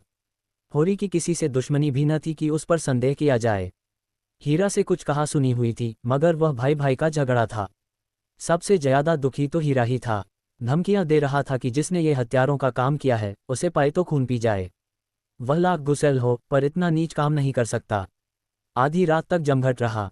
सभी होरी के दुख में दुखी थे और बदिक को गालियां देते थे। वह इस समय पकड़ा जा सकता तो उसके प्राणों की कुशल न थी। जब ये हाल है तो कोई जानवरों को बाहर कैसे बांधेगा? अभी तक रात बिरात सभी जानवर बाहर पड़े रहते थे। किसी तरह की चिंता न थी, लेकिन अब तो एक नई विपदा खड़ी हुई थी। क्या गाय थी कि बस देखता रहे। पूजने जोग 5 सेर से दूध कम न था। 100 का एक एक बाछा होता। आते देर न हुई और यह वज्रा गिर पड़ा। जब सब लोग अपने अपने घर चले गए तो धनिया होरी को कोसने लगी, तुम्हें कोई लाख समझाए करोगे अपने मन की? तुम गाय खोलकर आंगन से चले तब तक मैं जूझती रही कि बाहर न ले जाओ। हमारे दिन पतले हैं, न जाने कब क्या हो जाए। लेकिन नहीं, उसे गंभीर लग रही है। अब तो खूब ठंडी हो गई और तुम्हारा कलेजा भी ठंडा हो गया। ठाकुर मांगते थे, दे दिया होता तो एक बोझ सिर से उतर जाता और निहोरा का निहोरा होता, मगर ये तमाचा कैसे पड़ता? कोई बुरी बात होने वाली होती है तो मती पहले ही हर जाती है।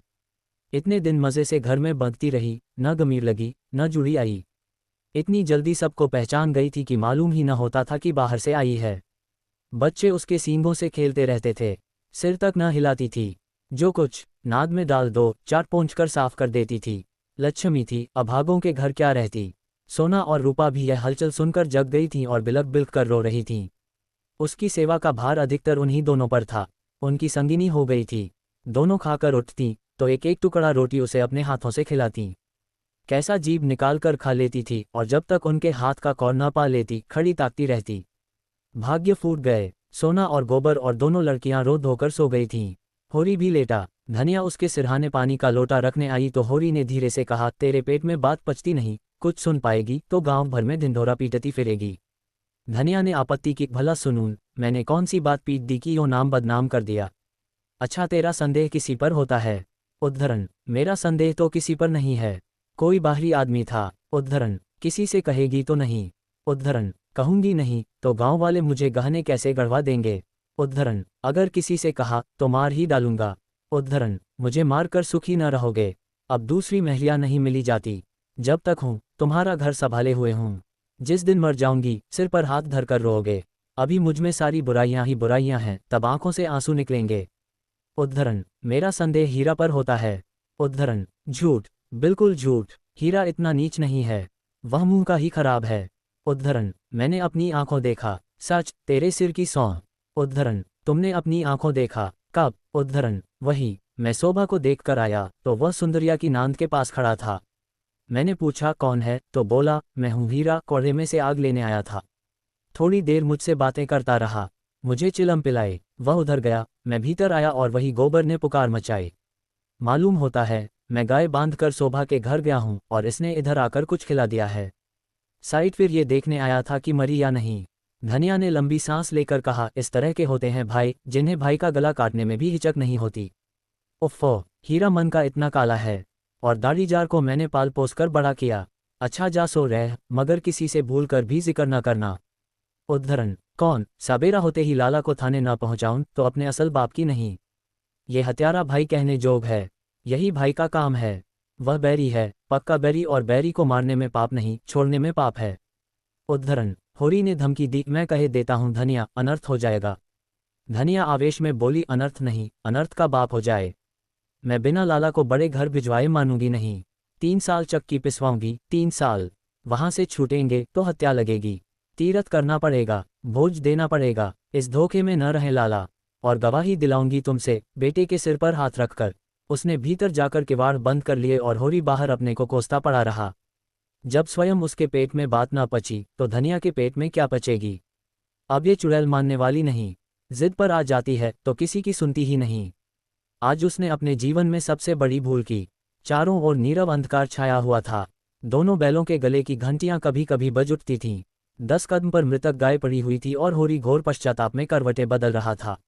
अंधकार में प्रकाश की रेखा कहीं नजर न आती थी।